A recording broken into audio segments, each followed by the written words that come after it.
पंकज एक गुस्सैल लड़का था।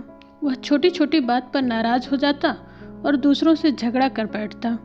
उसकी इसी आदत की वजह से उसके अधिक दोस्त भी न थे।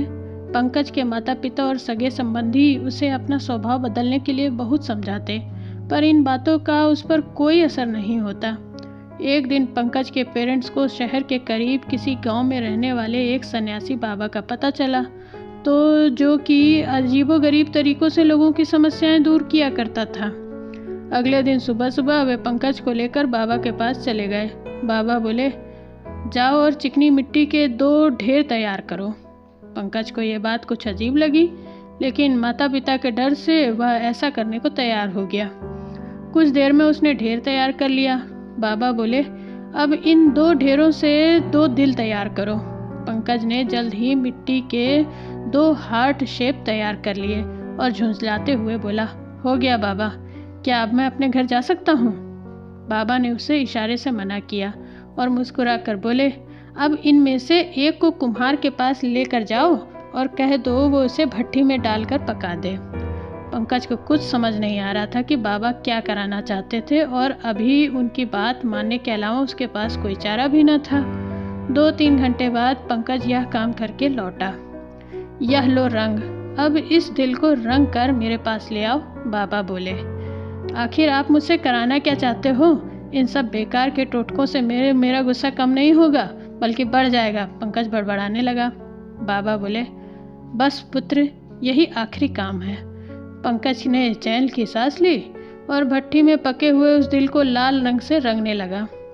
रंग जाने के बाद वह बड़ा ही आकर्षक लग रहा था।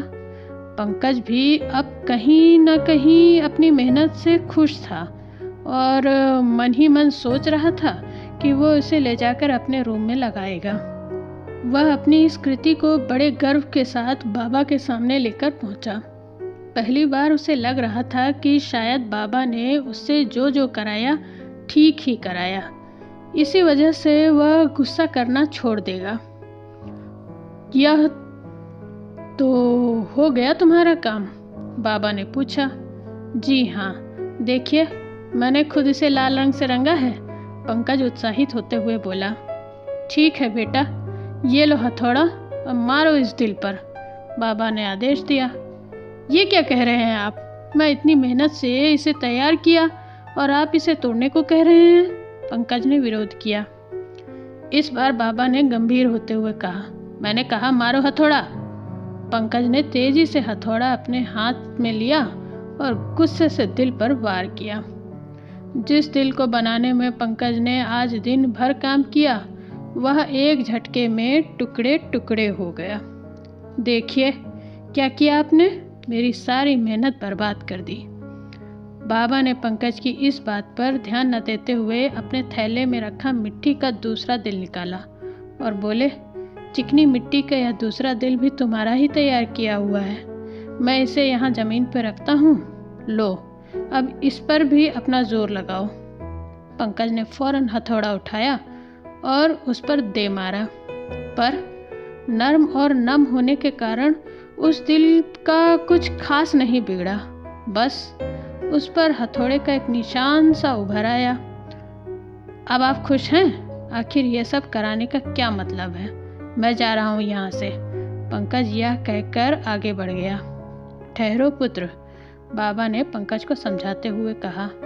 जिस दिल पर तुमने आज दिन भर मेहनत की, वह कोई मामूली दिल नहीं था। दरअसल वह तुम्हारा असल दिल का एक रूप था।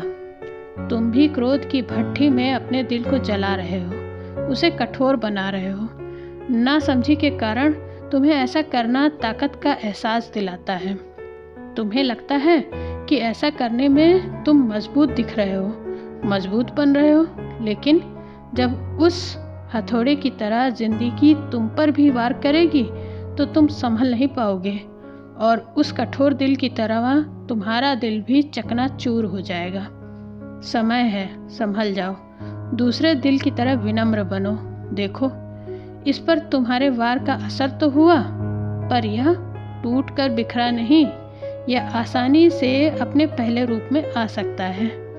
यह समझाता है कि दुख दर्द जीवन का एक हिस्सा है और उनकी वजह से टूटता नहीं, बल्कि उन्हें अपने अंदर सोख लेता है।